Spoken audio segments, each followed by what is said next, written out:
Shalom, bertemu kembali dalam ibadah online Gereja Baptis Indonesia Mojosongo melalui channel Menara Doa Gereja Baptis Indonesia Mojosongo. Masih tetap beribadah bersama keluarga di rumah masing-masing sesuai dengan anjuran pemerintah dan sebagai tanda kepatuhan kita kepada pemerintah serta ketaatan kita kepada Tuhan. Seperti yang tertulis di dalam kitab Ulangan pasal 10 ayat 12, maka sekarang, hai orang Israel, apakah yang dimintakan daripadamu oleh Tuhan Allahmu, selain dari takut akan Tuhan Allahmu, hidup menurut segala jalan yang ditunjukkannya, mengasihi Dia, beribadah kepada Tuhan Allahmu dengan segenap hatimu dan dengan segenap jiwamu. Mari kita siapkan hati kita untuk masuk ibadah. Kita ambil waktu teduh dan kita undang Tuhan untuk masuk dalam hati kita.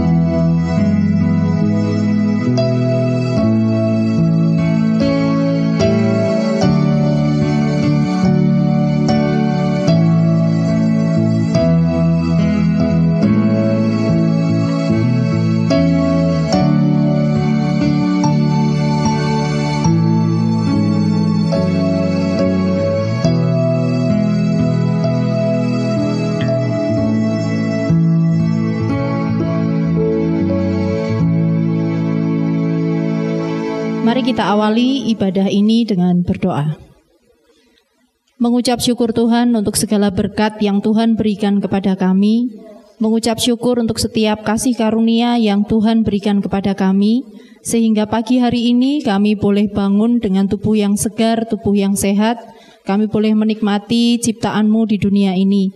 Kami mengucap syukur untuk setiap hal yang boleh terjadi dalam kehidupan kami. Saat ini Tuhan, kami bersama dengan keluarga kami datang kepadamu untuk beribadah, memuji dan memuliakan nama-Mu. Berkati ibadah kami hari ini, supaya kami boleh terus merasakan sukacita yang daripada Tuhan. Meskipun kami beribadah dari rumah kami masing-masing, tetapi kami percaya sukacita yang daripada Tuhan akan terus ada bersama dengan kami dan tidak akan berkurang. Kami serahkan ibadah ini dari awal, pertengahan, hingga akhirnya ke dalam tangan kasih-Mu. Kiranya Tuhan yang akan terus memberkati, menyertai kami. Diampuni salah dan dosa kami. Hanya di dalam nama Tuhan Yesus kami sudah berdoa dan mengucap syukur. Haleluya. Amin. Segala puji bagi Tuhan, karena Dialah yang layak untuk dipuji. Dengan penuh sukacita, mari kita naikkan pujian segala puji syukur.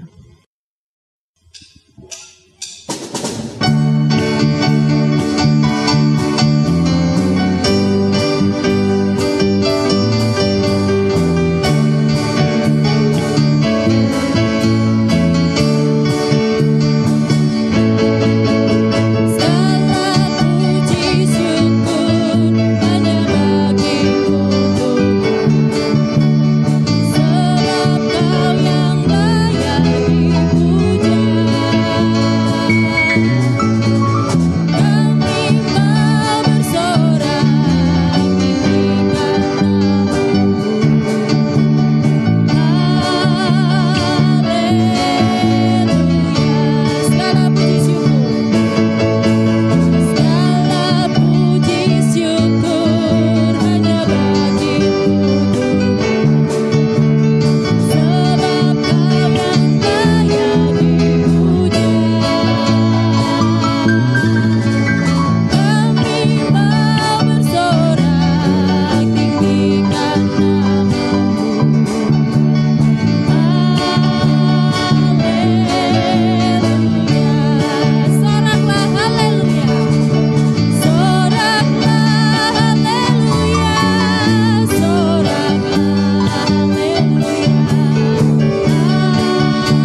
Atas nama Gereja Baptis Indonesia Mojosongo, kami mengucapkan selamat beribadah.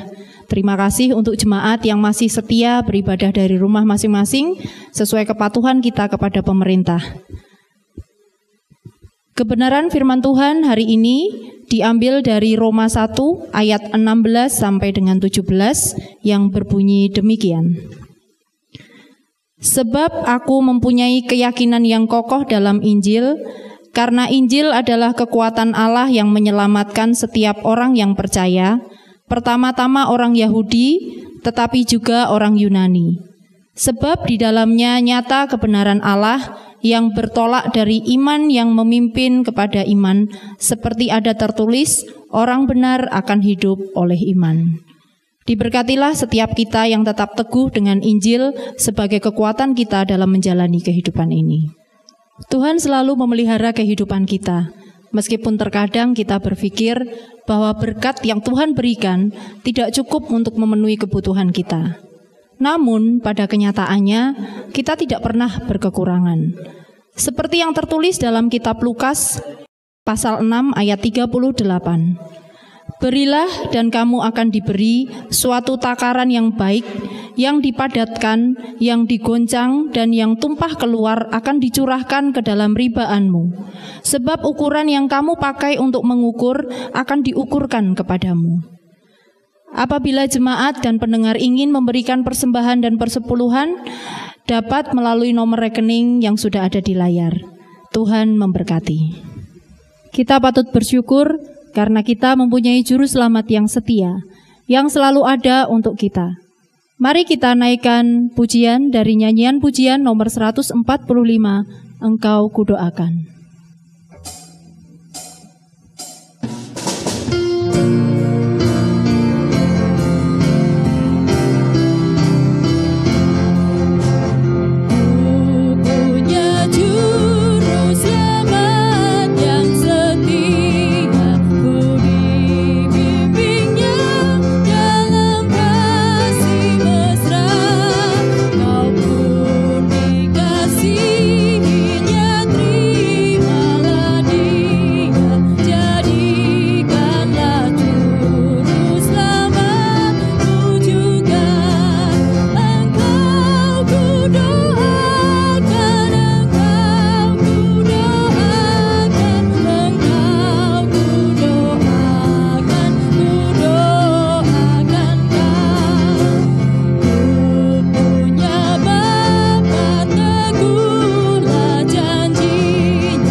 Salam saudaraku yang terkasih di dalam Yesus Kristus. Saya berharap saudara-saudara semuanya dalam keadaan baik, dalam keadaan sehat, dan tetap semangat tetap beribadah di rumah masing-masing, dan saya tetap berdoa untuk saudara-saudaraku semuanya. Saudara, saya Pendeta Margono Firmandes menyapa saudara-saudara kembali melalui Menara Doa Gereja Baptis Indonesia Mojosongo. Dan hari ini kita akan mempelajari kebenaran-kebenaran firman Tuhan. Namun sebelum itu, mari kita akan terlebih dahulu kita akan berdoa kepada Tuhan supaya kuasa Tuhan sendiri yang boleh campur tangan. Mari kita akan berdoa. Bapa Allah yang sungguh mengasihi kami semua, sehingga pada hari ini kami masih boleh mempelajari kebenaran firman Tuhan melalui Menara Doa Gereja Baptis Indonesia Mojosongo. Sungguh mengucap syukur karena ini hanya kuasa Tuhan saja kami boleh mempelajari firman Tuhan. Dalam namamu, dalam nama Yesus Kristus kami sudah berdoa dan mengucap syukur. Haleluya. Amin. Saudaraku yang saya kasih dan mengasihi Tuhan Yesus Kristus, pada hari ini firman Tuhan bertemakan kabar baik yang menyelamatkan. Sekali lagi, kabar baik yang menyelamatkan. Firman Tuhan diambil dari Roma pasal 1 ayat yang ke-16 sampai yang ke-17. Saya akan membacakan untuk saudara-saudara yang saya kasih dan mengasihi Yesus Kristus. Roma pasal 1 ayat 16 sampai yang ke-17. Sebab aku mempunyai keyakinan yang kokoh dalam Injil, karena Injil adalah kekuatan Allah yang menyelamatkan setiap orang yang percaya. Pertama-tama orang Yahudi, tetapi juga orang Yunani. Sebab di dalamnya nyata kebenaran Allah yang bertolak dari iman dan memimpin kepada iman. Seperti ada tertulis, orang benar akan hidup oleh iman. Saudaraku yang saya kasihi dan mengasihi Tuhan, firman Tuhan diambil dari Roma pasal 1 ayat 16 sampai yang ke-17 ini. Ini adalah ayat yang cukup terkenal.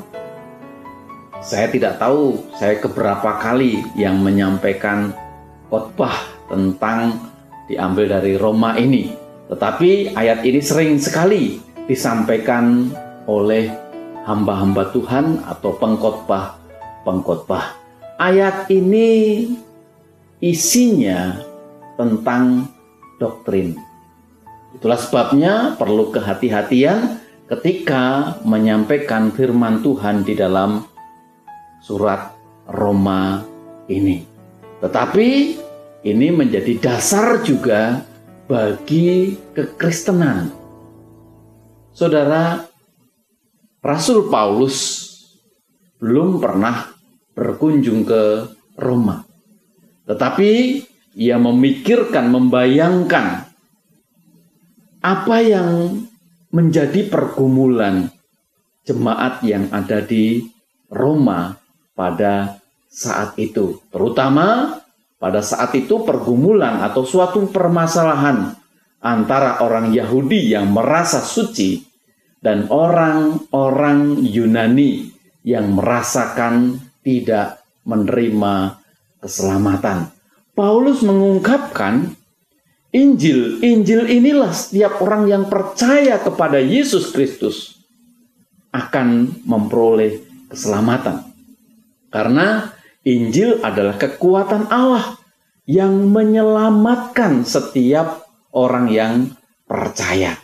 Di dalam Injil itu nyata kebenaran Allah. Sehingga setiap orang yang mendengarnya dapat menerima, mengenal Allah, dan percaya kepadanya dengan sungguh-sungguh. Paulus ingin mengungkapkan bahwa orang yang diselamatkan bukan hanya orang Yahudi, orang Yunani, terpelajar, tetapi Paulus ingin menyampaikan orang percaya kepada Yesus Kristus itu adalah orang yang sungguh-sungguh mengimani, percaya bahwa Yesus Kristus sebagai juru selamatnya. Dan ini adalah suatu kabar sukacita, kabar yang penuh dengan pengharapan, karena setiap orang dari suku, dari golongan, dari apapun, ketika ia menerima Yesus Kristus sebagai juru selamatnya, maka ia akan diselamatkan. Tetapi ada beberapa hal yang perlu kita pelajari pada hari ini di dalam Roma pasal yang pertama, ayat yang ke-16 sampai ke-17. Ada 3 hal yang perlu kita pelajari. Saudaraku yang terkasih di dalam Yesus Kristus, yang pertama adalah Injil adalah hutang kepada semua orang. Artinya ayat ini memberitahukan, ayat yang ke-16, sebab aku mempunyai keyakinan yang kokoh dalam Injil, karena Injil adalah kekuatan Allah yang menyelamatkan setiap orang yang percaya. Artinya di sini dikatakan sebab itu ada hubungan dengan ayat sebelumnya. Ayat yang ke-14 di situ dikatakan, aku berhutang baik kepada orang Yunani maupun kepada orang bukan Yunani, baik kepada orang terpelajar maupun kepada orang tidak terpelajar. Artinya Paulus pada saat itu berhutang kepada semua orang karena ia sudah diselamatkan. Dia menerima keselamatan dari Yesus Kristus dan dia menyatakan bahwa ia berhutang kepada semua orang supaya semua orang juga dapat diselamatkan. Paulus bisa mengantarkan sampai di depan pintu surga. Paulus berhutang bukan secara kedagingan, namun dia berhutang untuk menceritakan Injil kepada semua orang. Ia berhutang untuk menyampaikan kabar baik kepada semua orang yang belum pernah mendengar, ataupun dia menyampaikan berita keselamatan kepada orang yang menjadi Kristen, tetapi kehidupannya belum diubahkan. Itulah sebabnya di dalam 1 Korintus pasalnya yang ke-9, ayatnya yang ke-16, saya akan membacakan untuk saudara-saudaraku semua. Di dalam 1 Korintus pasal yang ke-9 ayat yang ke-16 itu dikatakan, karena jika aku memberitakan Injil, aku tidak mempunyai alasan untuk memegahkan diri. Sebab itu adalah keharusan bagiku. Celakalah aku jika aku tidak memberitakan Injil. Paulus berhutang dan dia katakan, celakalah aku jika aku tidak memberitakan Injil kepada orang yang belum mengenal ataupun kepada orang Kristen yang dalam kehidupannya belum diubahkan. Semestinya, saudaraku yang terkasih di dalam Yesus Kristus, orang Kristen juga mempunyai pendapat yang sama seperti halnya Rasul Paulus, berhutang kepada semua orang yang belum mengenal Yesus untuk menyampaikan berita keselamatan supaya mereka bisa menerima juga berita keselamatan yang dari Tuhan. Kita sudah memperingati kematian Kristus, kebangkitannya. Di Kamis kemarin kita merayakan kenaikan atau mi'raj Yesus ke surga. Dan semestinya saya, saudara-saudara semua, seperti pendapat Rasul Paulus, berhutang untuk memberitakan, menyampaikan kepada semua orang. Menyampaikan bahwa Yesus Kristus sebagai juru selamatnya secara pribadi. Jadilah sehingga di dalam kehidupan kita menjadi kitab yang terbuka. Semua orang bisa membaca perilaku kehidupan kita sebagai orang Kristen. Kita bisa menebarkan kasih kepada semua orang yang pada saat ini memang kasih langka, kasih sulit. Tetapi hari ini saya dan saudara berhutang karena Allah sudah mengasihi saya dan saudara. Yang keduanya, saudaraku yang terkasih di dalam Yesus Kristus, Injil adalah kekuatan Allah yang menyelamatkan. Di dalam bacaan kita ayat yang ke-16 itu berkata, sebab aku mempunyai keyakinan yang kokoh dalam Injil, karena Injil adalah kekuatan Allah yang menyelamatkan setiap orang yang percaya. Ayat ini mengatakan bahwa karena Injil adalah kekuatan Allah yang menyelamatkan setiap orang yang percaya. Yang menjadi pertanyaannya, mengapa Paulus begitu yakinnya akan Injil? Karena ia mempunyai keyakinan yang kokoh dalam Injil, karena Injil adalah kekuatan Allah yang menyelamatkan setiap orang yang percaya. Itulah sebabnya ayat yang ke-6, ayat yang ke-15 itu dikatakan, itulah sebabnya aku ingin untuk memberitakan Injil kepada kamu juga yang diam di Roma. Rasul Paulus pada saat itu berkata, itulah sebabnya aku ingin untuk memberitakan Injil kepada kamu yang juga diam di Roma. Ia ingin menyampaikan berita Injil itu kepada orang yang ada di Roma. Mengapa ia sampaikan di Roma? Mengapa dia sampaikan kepada orang Yunani, di luar Yunani, terpelajar maupun tidak terpelajar? Satu hal, karena Paulus tidak malu terhadap Injil. Injil yang dia sampaikan itu mempunyai keyakinan, kebenaran, sehingga pada saat itu ia tidak malu untuk memberitakan Injil kepada semua orang, termasuk yang ada di Roma, termasuk Yunani maupun non-Yunani, terpelajar maupun tidak terpelajar. Ia sampaikan semua, karena pada saat itu sekali lagi dia mempunyai keyakinan Injil itu kekuatan Allah yang datangnya dari Allah. Hari ini banyak orang yang meragukan Injil. Pada saat itu juga banyak orang yang meragukan Injil Yesus Kristus ini. Ia mengira bahwa Injil itu hanyalah mitos. Injil itu hanyalah sebuah cerita buatan-buatan saja.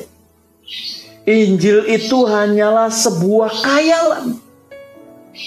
Tetapi sekali lagi, apologet daripada Paulus yang mengatakan Injil itu benar, dan dikatakan bahwa Injil itu kekuatan Allah yang berasal dari Allah dan menceritakan tentang Allah, dari kematiannya, lalu kebangkitannya, dan Mi'raj, naik ke surga. Dan inilah yang menjadi keyakinan buat Rasul Paulus. Saudaraku, hari ini banyak orang Kristen yang malu terhadap Injil. Malu membawa firman Tuhan ketika pergi ke gereja. Malu memberitakan Injil kepada orang, tetangga, sebelah kanan kiri saudara, atau yang belum mengenal. Mereka malu. Atau ia malu untuk percaya kepada Yesus Kristus. Itulah sebabnya saya ingin mengajak untuk membuka di dalam Markus pasal yang ke-8, ayat yang ke-38-nya. Sekali lagi, Markus pasal yang ke-8, ayat yang ke-38, beginilah firman Tuhan.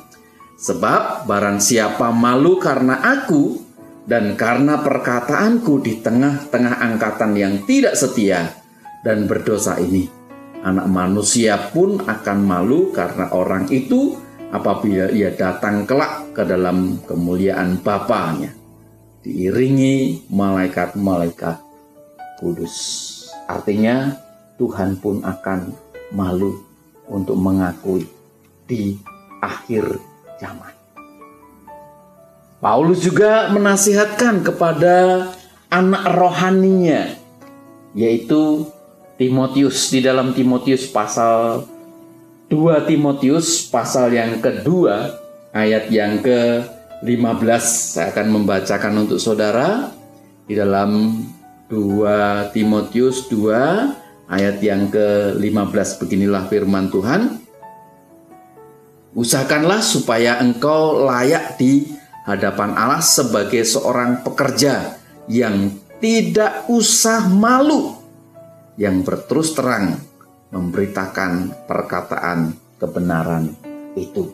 Paulus mengajarkan kepada anak rohaninya yang bernama Timotius supaya ia tidak malu terhadap Injil. Memberitakan Injil, membawa Injil menjadi kitab yang terbuka supaya mereka tidak malu terhadap Injil. Ada beberapa orang yang mereka malu terhadap sosial. Menemui saya, berkatakan, Pak Pendeta Margono, Injil itu bagus. Ketika saya membaca, hati saya, pikiran saya tentrem. Masalahnya memakai bahasa Jawa. Enak rasanya, nyaman rasanya. Tapi ketika saya datang kepada orang itu dan berkata kepadanya, Bapak, kenapa Bapak tidak ke gereja dan menjadi pengikut Kristus? Apa jawabnya?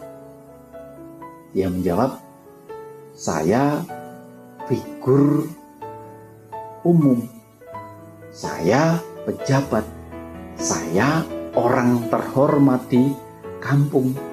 Kalau saya pindah agama, kalau saya menjadi orang Kristen, apa kata dunia? Saudaraku, banyak sekali orang yang mengakui, mengimani akan Injil.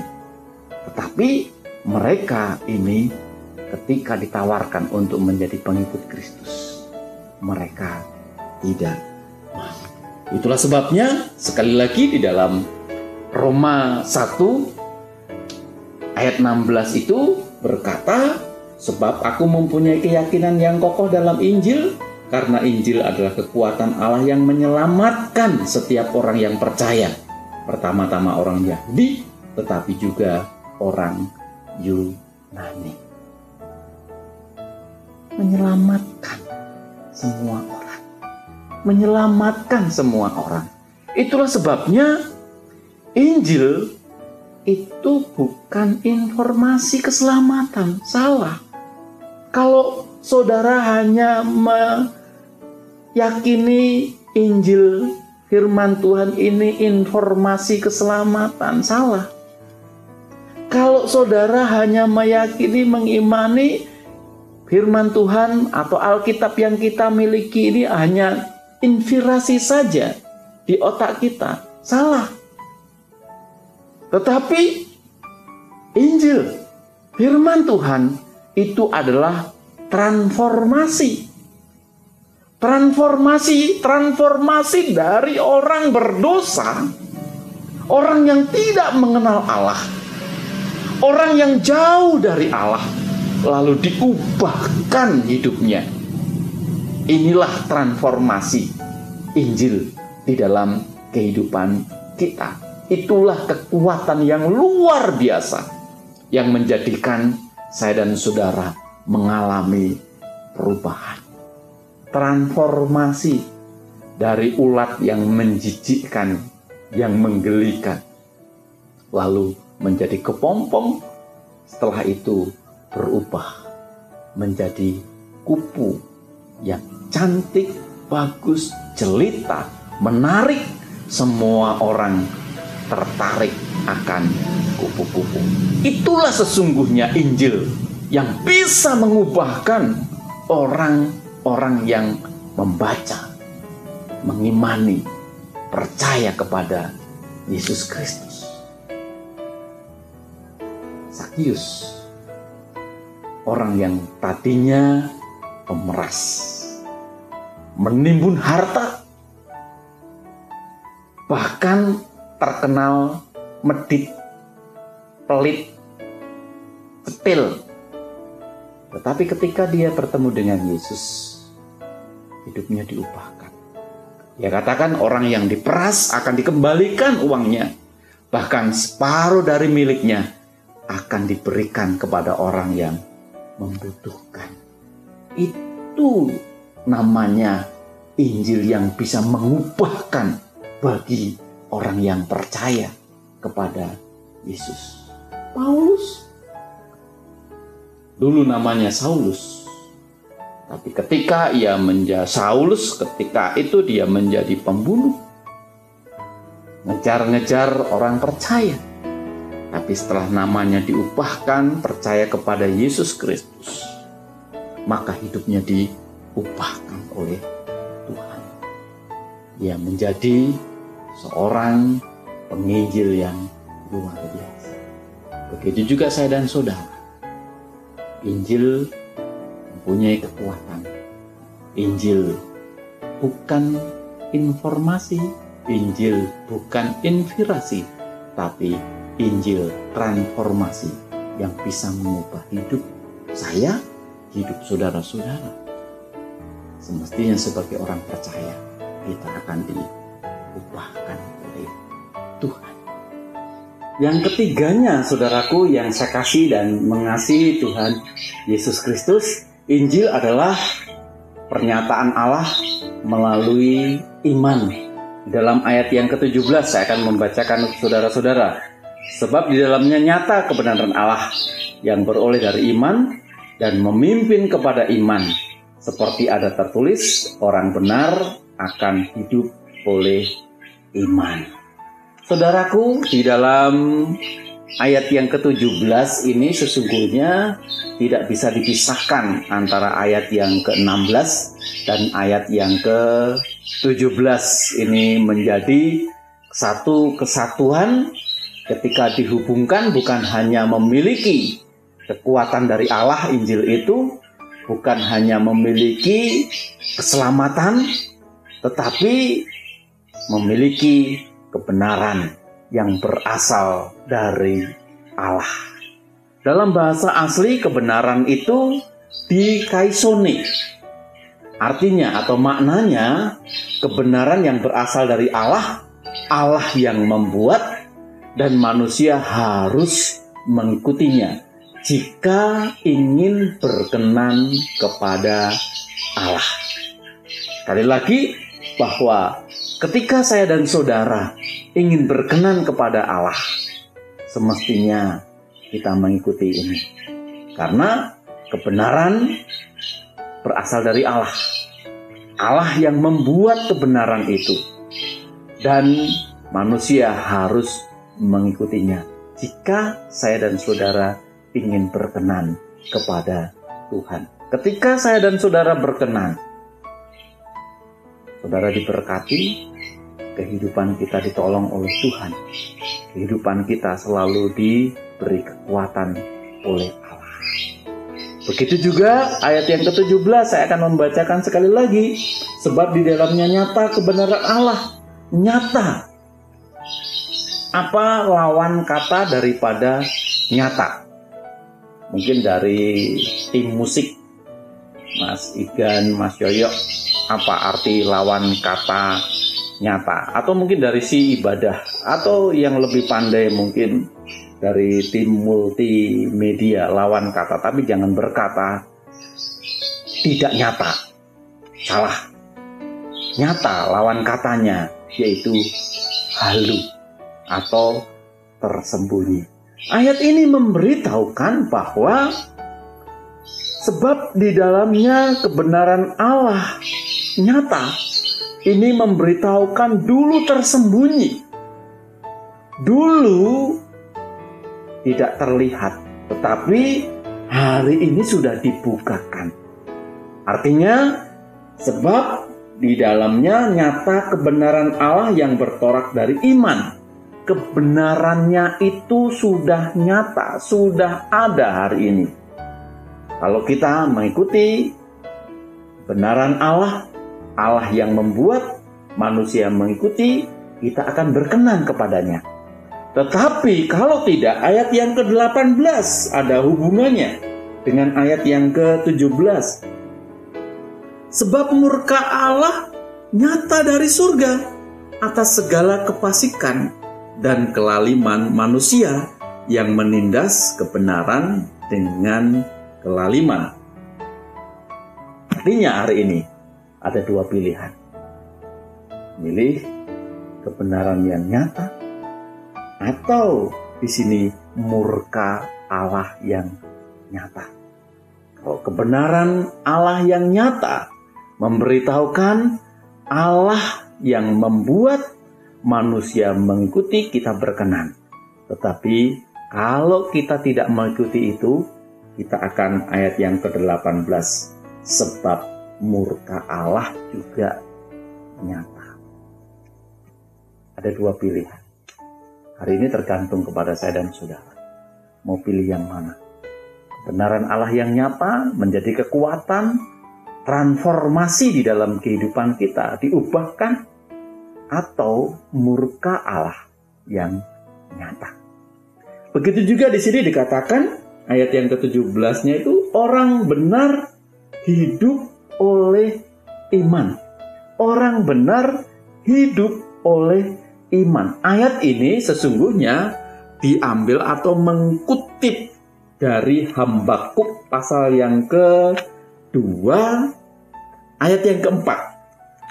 Dalam Habakuk pasal yang ke-2 ayat yang ke-4, saya akan membacakan untuk saudara-saudaraku. Sesungguhnya orang yang membusungkan dada tidak lurus hatinya, tetapi orang yang benar itu akan hidup oleh percayanya. Ini membuktikan, menunjukkan bahwa keselamatan itu dari Allah. Kehidupan itu dari Allah.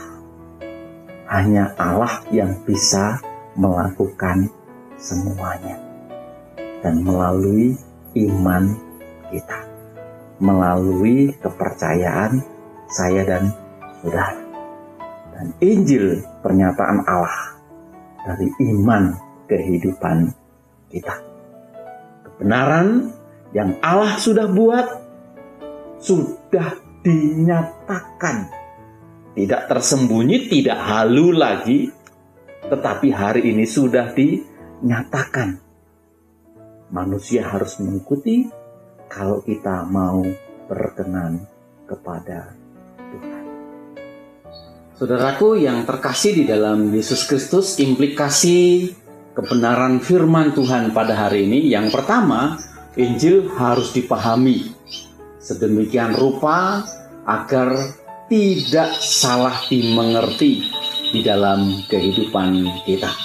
Lalu yang kedua, kalau kita dapat memahami Injil seperti Rasul Paulus, maka kita akan selalu memiliki hasrat untuk memberitakan Injil kepada orang yang belum mengenal ataupun sudah Kristen, tetapi dalam kehidupannya belum ada transformasi di dalam kehidupan kesehari-hariannya. Yang ketiga, kita harus memahami Injil, mengerti, maka kita dapat mengerti bahwa kekuatan Allah sajalah yang menyelamatkan. Sehingga kita tidak perlu ragu akan kuasa. Kita tidak perlu takut akan keselamatan yang sudah disediakan. Dan bagi semua orang yang percaya kepadanya, ia akan menerima keselamatan. Sehingga kebenaran Allah itu menyelamatkan kita. Dan hidup kita ditanggung, diberi kekuatan oleh Tuhan. Mari kita akan berdoa. Kita menyerahkan kepada Tuhan pada hari ini. Bapa, hari ini mengucap syukur firman-Mu yang boleh memberi kekuatan kepada kami. Kami menyerahkan firman Tuhan. Kami menyerahkan seluruh pendengar pada saat ini. Kiranya firman Tuhan diberi kemampuan sampai menembus hati kami yang paling dalam, dapat memahami apa arti sesungguhnya Injil sebagai keselamatan bagi kami. Dalam nama Yesus Kristus, kami sudah berdoa dan mengucap syukur. Haleluya Yesus. Amin. Puji Tuhan untuk firman Tuhan yang menguatkan kita dan mengingatkan kita untuk selalu mengabarkan kabar keselamatan bagi semua orang. Untuk mengakhiri ibadah ini, mari kita naikkan pujian yang diambil dari nyanyian pujian nomor 232, Hanya Padamu Tuhan.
Saudaraku yang terkasih dalam Yesus Kristus, mari kita akan mengakhiri ibadah kita. Kita mengucap syukur kepada Tuhan karena kita senantiasa ditolong dan diberkati oleh Tuhan di dalam segala hal. Kita mengucap syukur di musik yang telah mengiringi si ibadah, tim multimedia yang bisa menjadi berkat buat kita bersama sehingga kita bisa mengikuti ibadah online pada hari ini buat kita bersama. Terus kita doakan mereka supaya mereka diberi kesehatan oleh Tuhan. Dan begitu juga saya akan berdoa untuk saudara-saudaraku yang memerlukan dukungan doa. Saya akan berdoa untuk saudara-saudaraku semua. Mari kita akan menutup ibadah kita. Kita menyerahkan kepada Tuhan, biarlah kuasa Allah saja yang boleh campur tangan. Bapa, hari ini mengucap syukur kepadamu, biarlah anak-anakmu diberkati Tuhan dalam segala hal. Ibadah sudah selesai, musik sudah berhenti, firman Tuhan sudah tidak terdengar. Namun kami berdoa setiap anak-anakmu tetap diberkati Tuhan dalam segala hal.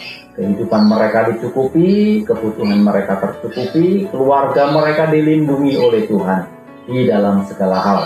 Kami menyerahkan, biarlah kasih Allah Bapa, Allah Anak, Allah Roh Kudus akan memberkati saudara-saudaraku semua dari saat ini sampai selama-lamanya. Dalam namamu, dalam nama Tuhan Yesus Kristus, kami sudah berdoa dan mengucap syukur. Haleluya, haleluya, haleluya Yesus. Amin. Tuhan memberkati kita bersama.